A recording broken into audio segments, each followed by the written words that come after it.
खुलासा आया है, एक बहुत बड़ा एक पूरा का पूरा रिपोर्ट आई है और रिपोर्ट आई है बैंक ऑफ बड़ौदा की। भारत की टॉप 1200 कंपनियों का पूरा चिट्ठा उन्होंने उठा के आपके सामने रख दिया है। 1200 सबसे बड़ी कंपनी, और इन 1200 सबसे बड़ी कंपनियों में आपके बैंक भी आते हैं, आपके पीएसयू यानी कि एनटीपीसी और कोल इंडिया लिमिटेड भी आते हैं, और जो प्राइवेट और पीएसयू मिला के, और जिसके अंदर रिलायंस और अडानी भी आते हैं आपके सारे। तो इन्होंने आपको कितनी नौकरी दी है, और ये रिपोर्ट तैयार की गई है बैंक ऑफ बड़ौदा के द्वारा, बैंक ऑफ बड़ौदा के लिए। और ये परसेंटेज टर्म तो है उसके अंदर, लेकिन एग्जैक्ट आंकड़े दिए। पहली बार ऐसा आया कि जैसे सीएमआई के जो आंकड़े आते हैं वो आपको परसेंटेज कुछ बताते हैं, इतनी ग्रोथ है, तो उस पर कोई विश्वास करते हैं, कोई नहीं करते हैं। लेकिन बैंक ऑफ बड़ौदा की इस रिपोर्ट के अंदर एक एक चीज क्लियर है। इसमें एक एक व्यक्ति को काउंट किया गया है, एक एक व्यक्ति को काउंट किया गया है। हमारी आबादी कितनी, 140 करोड़ से ज्यादा आबादी है हमारी।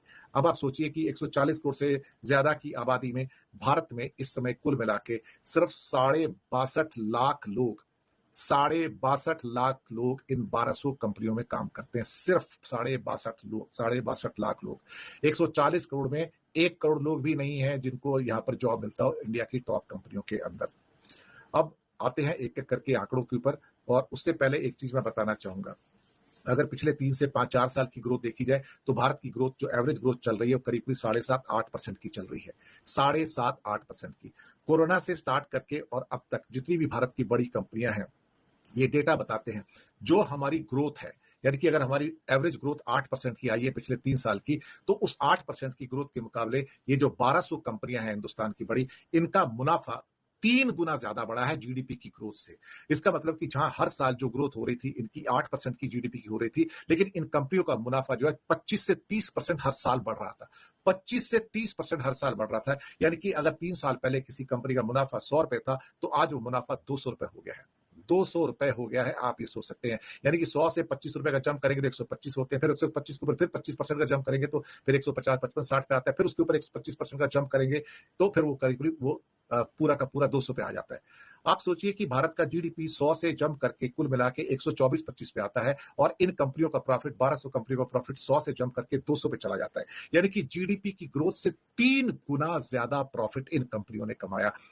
लेकिन ये कंपनी सिर्फ प्रॉफिटेबिलिटी करती रही, ये सिर्फ मुनाफाखोरी करती रही। मैं इनको मुनाफाखोर कहूंगा और इससे ज्यादा कुछ नहीं कह सकता, क्योंकि इतनी ज्यादा मुनाफाखोरी की। और मोदी जी ने 2019 में उन्हें टैक्स की कंसेशन दे दी, 35% से इनका टैक्स घटा के 22% कर दिया, लेकिन हम जैसे आम आदमियों का टैक्स 35% घटा के 34% भी नहीं किया।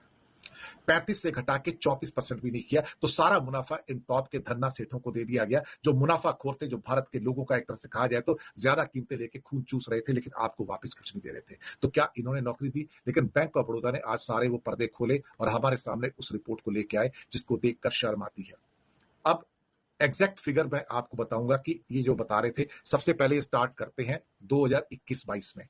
2000 अभी क्या 23-24 खत्म हुआ, 24-25 चल रहा है। तो इसका मतलब ये हुआ कि 3 साल पहले भारत के अंदर जो एम्प्लॉइज की संख्या थी 3 साल पहले, वो 58,27,272 एम्प्लॉइज थे। 58,27,272 एम्प्लॉइज थे।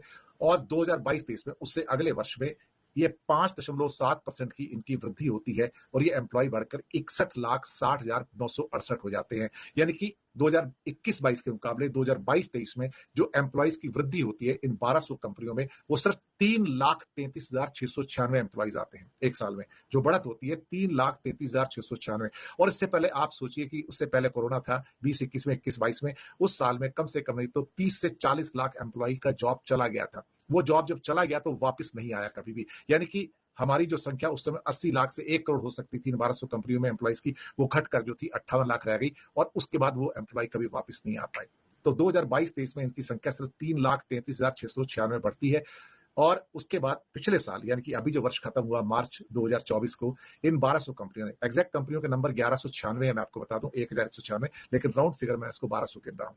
सिर्फ 1.5% की ग्रोथ पिछले साल होती है यहां पर 2023-24 के अंदर, और इन 1200 कंपनियों ने एक साल में, आप दिल थाम कर बैठिए, जबकि इन्होंने सबसे ज्यादा मुनाफा कमाया, इन्होंने नौकरी दी सिर्फ 90,840 लोगों को। भारत की टॉप 1200 कंपनी एक साल में नौकरी देती है 90,840 लोगों को। यानी कि शर्म आती है कि अब एम्प्लॉयज की संख्या होती है 62,51,808। तो इंडिया में जो टोटल इस समय 140 करोड़ के देश में जो लोग काम कर रहे हैं, वो है 62,51,808। मोटा मोटा कहा जाए तो 62.5 लाख लोग। यानी कि 144 करोड़ लोगों के देश के अंदर हमारे देश में टॉप की जो 1200 कंपनियां हैं वो 1 करोड़ लोगों को भी रोजगार नहीं देती हैं, सिर्फ 62.5 लाख लोगों को। अब इन 1196 कंपनी या 1200 कंपनियों के अंदर करीब करीब 700 कंपनियां ऐसी थी, 700 कंपनियां जिसकी एम्प्लॉइज की संख्या में थोड़ा सा बढ़ोतरी मिलता है, थोड़ा सा, किसी ने 50 एक्स्ट्रा कर ली, किसी ने 100, किसी ने 150, बस एक साल के अंदर 121 कंपनियां ऐसी थी जिनकी संख्या में कोई बदलाव नहीं था, कोई भी बदलाव नहीं था, यानी कि करीब समझो 125 कंपनियां, और 350 कंपनियां, 375 कंपनियां ऐसी थी जिनमें एम्प्लॉइज की संख्या में बड़ी गिरावट देखने को मिली है, या उन्होंने लोगों को निकाल दिया। और निकाल भी आजकल कैसा रहा है कि जैसे एचआर के अंदर लोगों को बुलाया जाता है और कहा जाता है कि भाई आप लोग इस्तीफा दे दो, आप लोग इस्तीफा नहीं देंगे तो फिर आगे कहीं और हम आपको निकाल देंगे तो फिर आप कहीं और नौकरी करने जाओगे, तो अब वो हमसे तो आपकी इंक्वायरी करेंगे, तो बोलेंगे आपका कैरेक्टर कैसा, तो हम कह देंगे भैया खराब है, तो बेकार का आदमी था, तो आपको वहां भी नौकरी नहीं मिलेगी, क्योंकि एचआर वाले एचआर के साथ बात तो करते हैं, ये तो नॉन फैक्ट है सारा का सारा।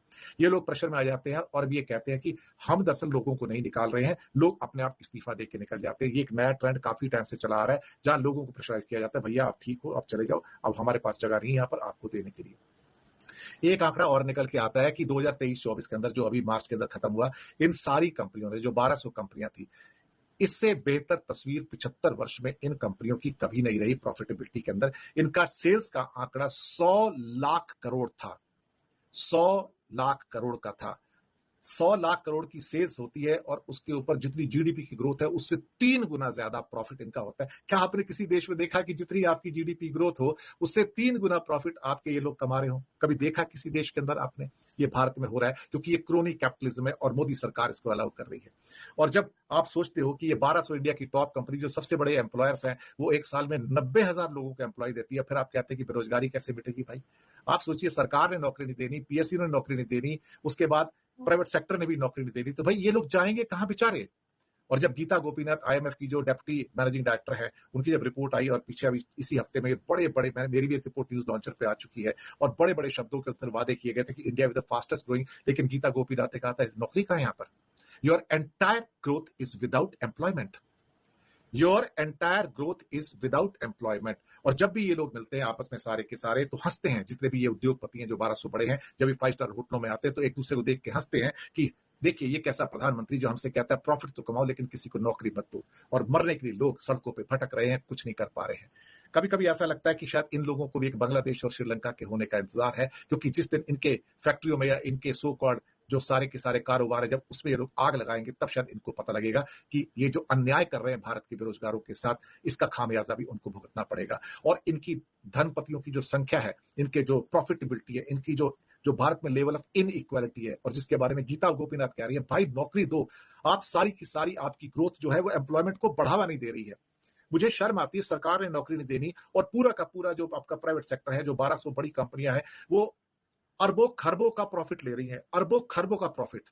100 लाख करोड़ जो होता है ना, भारत के बजट से डबल है ये सेल्स जो है 1200 कंपनियों की। भारत के एनुअल बजट से डबल से ज्यादा बड़ी सेल है साहब। इस टोटल मिला के 100 लाख करोड़ के अंदर इनके प्रॉफिट ही 10 लाख करोड़ से ज्यादा के हैं, और ये कितने लोगों को नौकरी दे रहे हैं? सिर्फ 90,000 लोगों को। 140 करोड़ के देश में अगर ये 90,000 लोगों को नौकरी दे रहे हैं, तो आप समझिए, तो आपके सितारे डूब चुके हैं, आपको नौकरी नहीं मिलेगी। मैं आपके सामने सीधे तथ्यों को रख रहा हूं, और बैंक ऑफ बड़ौदा की खासतौर से इस रिपोर्ट ने पूरी भारत सरकार को नंगा कर दिया है, मोदी कैबिनेट को नंगा कर दिया है, इसके अलावा भारत के इन उद्योगपतियों को नंगा कर दिया है, जो पैसे का नंगा नाच आपके साथ खेल रहे हैं, लेकिन आपको नौकरी नहीं दे रहे हैं। शर्म तो